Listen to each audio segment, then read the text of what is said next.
السلام علیکم ورحمۃ اللہ وبرکاتہ۔ ابھی میں کھڑا ہوا ہوں مکہ ٹاور کے اندر۔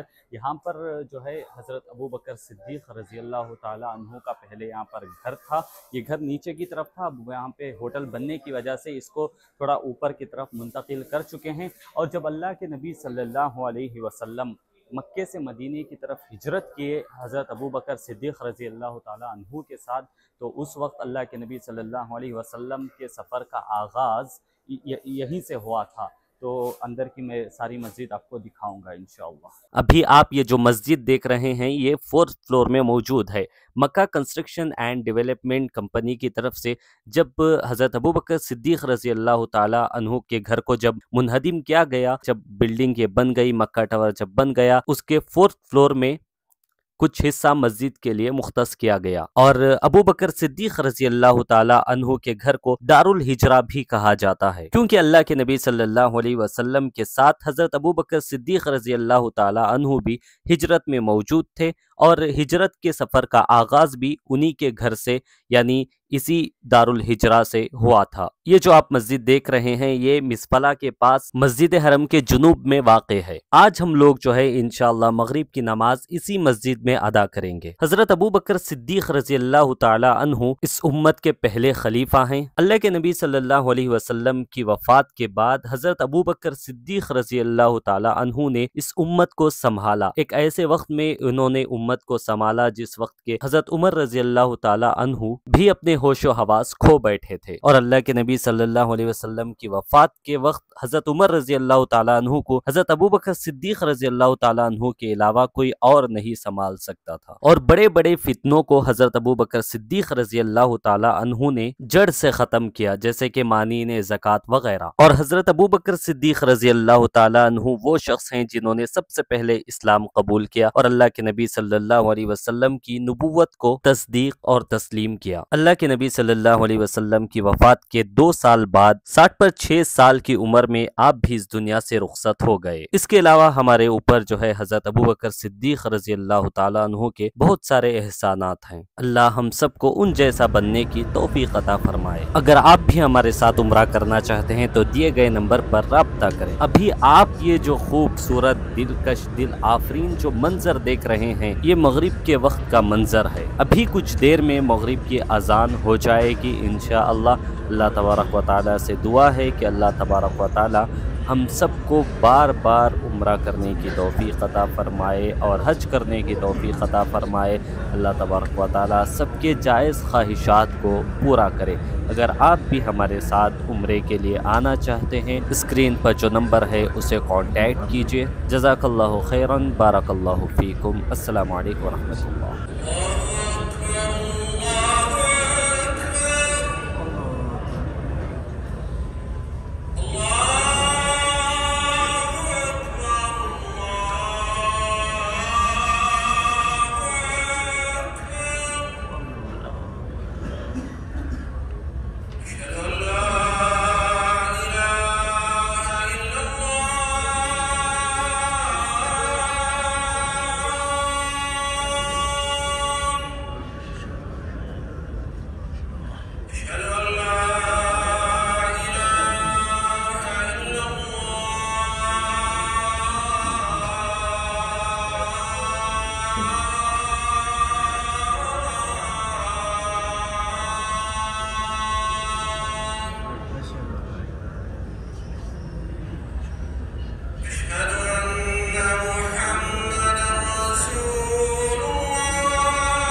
الصراط المستقيم